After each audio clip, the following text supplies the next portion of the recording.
Hello friends, in this video I'll be presenting a performance of I Get a Kick Out of You by Cole Porter from a 1934 Broadway musical, Anything Goes.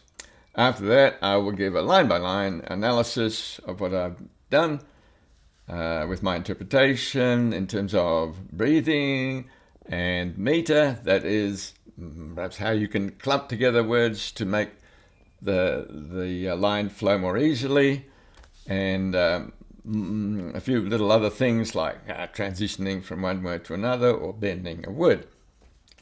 And lastly, I'll be talking a bit about inhabiting a song, briefly about imagining you're the character and what's the backstory, that sort of stuff, which is perhaps a really fun thing to do, I reckon. So now, who am I? So I'm not a singing teacher. I can't tell you anything about tone production or technical exercises to do.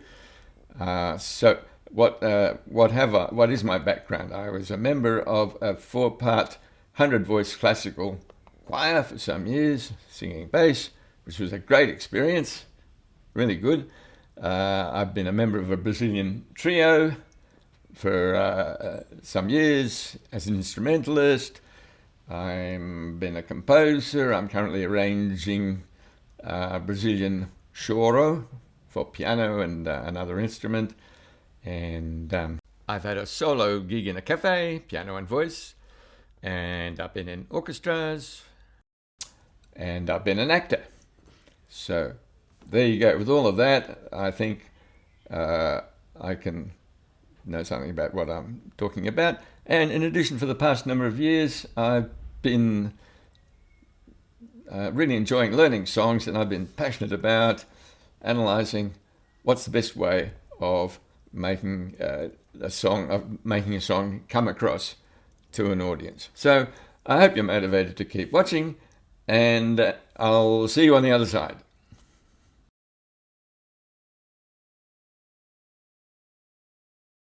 I get no kick from champagne. Mere alcohol doesn't thrill me at all. So tell me, why should it be true that I get a kick out of you? Some get a kick from cocaine.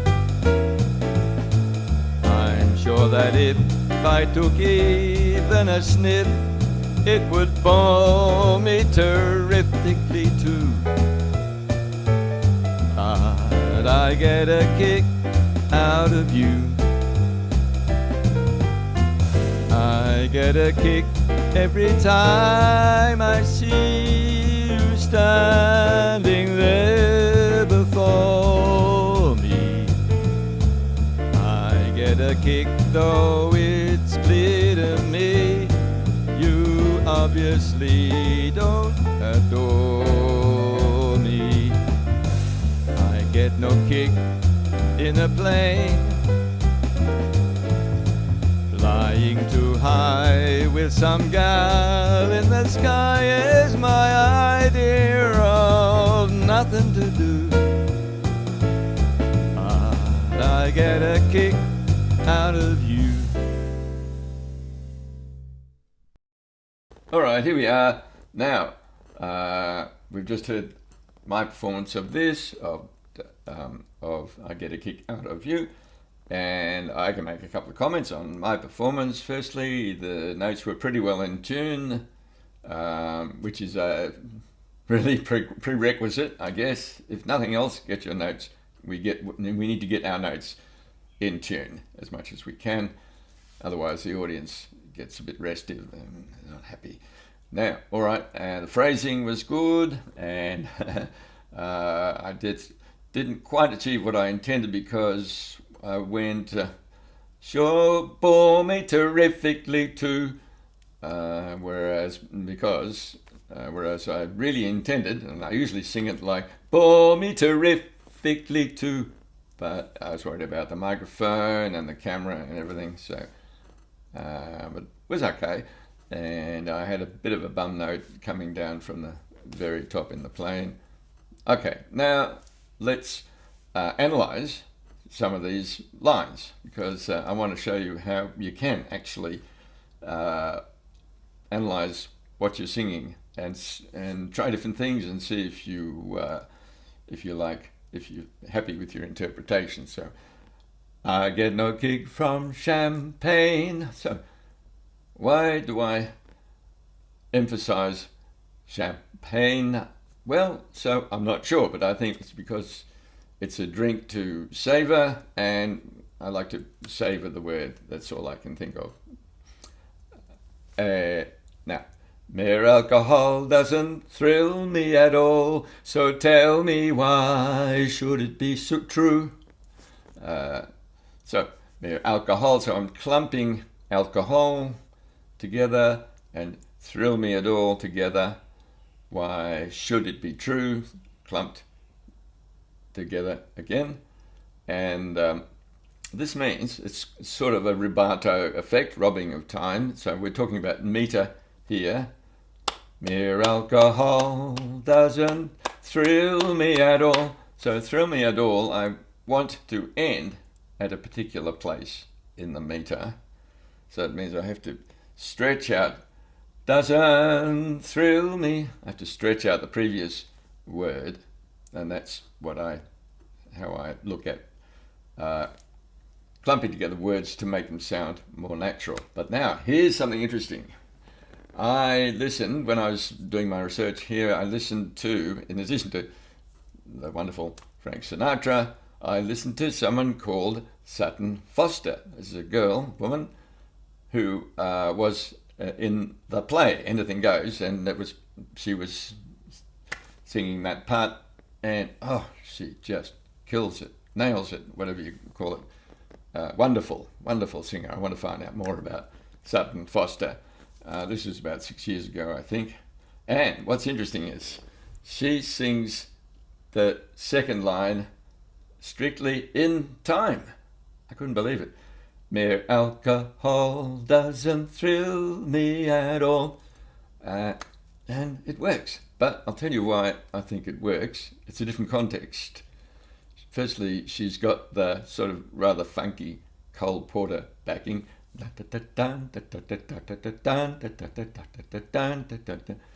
And secondly, she's actually in the play, so she's inhabiting the play. That's it. And what's third? Well, and she's got a wonderful voice. So I guess the point I'm making is it's a different context, and that's why it works for Sutton Foster. It wouldn't work for me. But here I'm only talking about what works for me. So in that line also, I go thrill me out, also a little bend on the word thrill. And why do I do that? I'm not too sure, but I think it's just to soften the phrase, because I don't want to say, doesn't thrill me at all, doesn't thrill me at all. And so tell me why should it be true? So tell me, same little bend.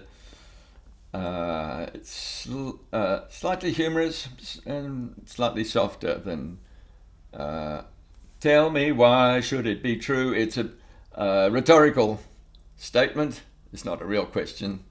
It's a rhetorical statement.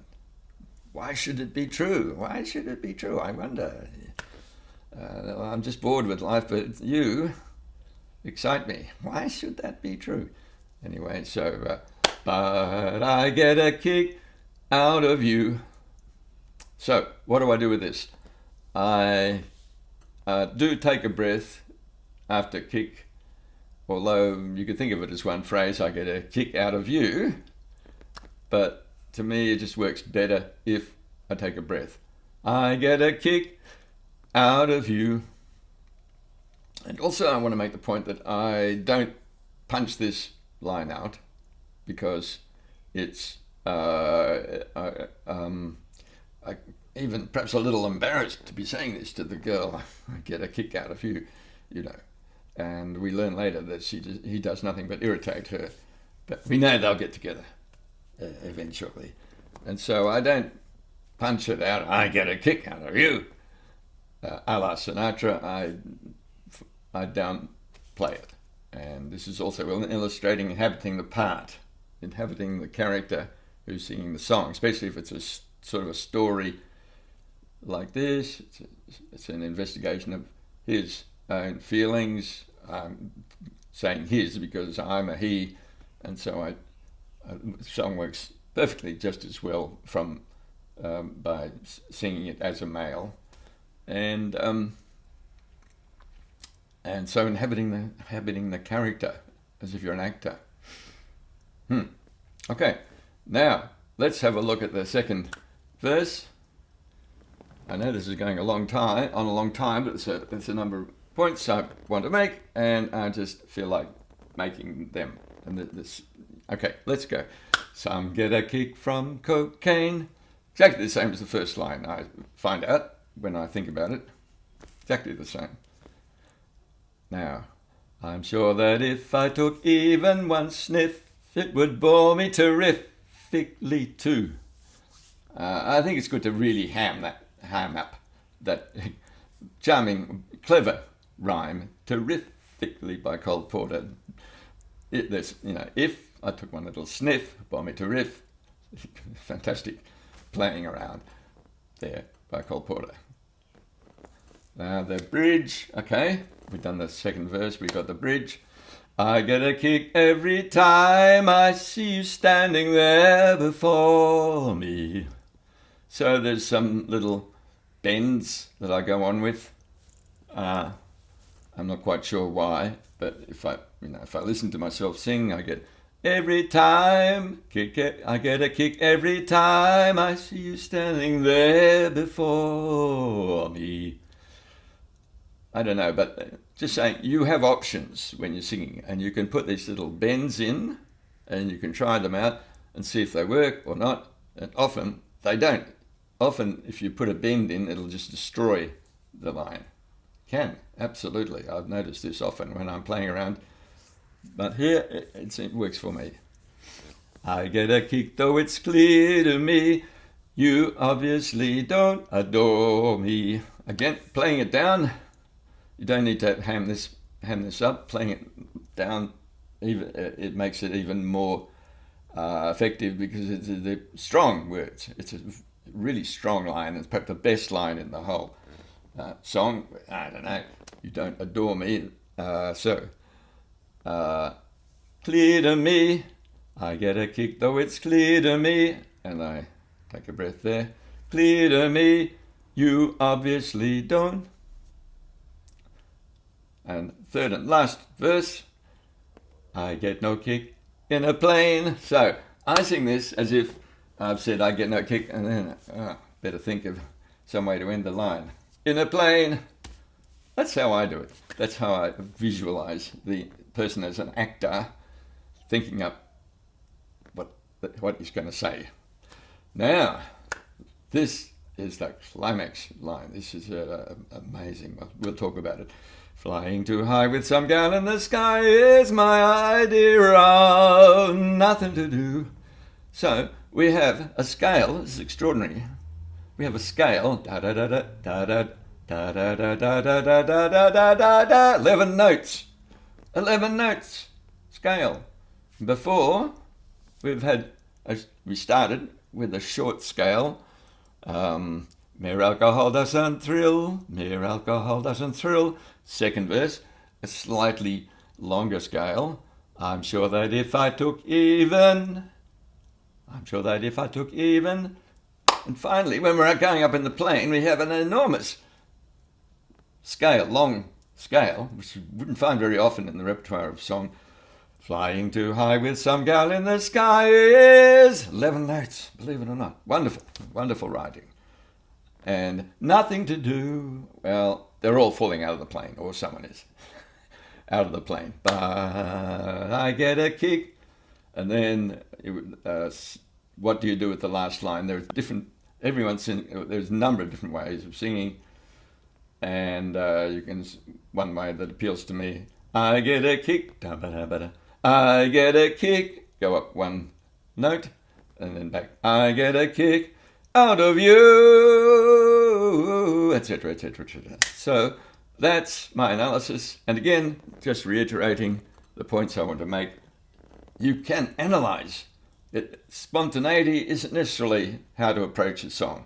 Don't have to be spontaneous. You analyze what you're singing, listen, and experiment very closely to minute things like whether you do what you do between words, where you take a breath, and what little bends you do, and inhabiting the song, so you really understand what the singer, the character, is trying to say. All right, thanks a lot for listening.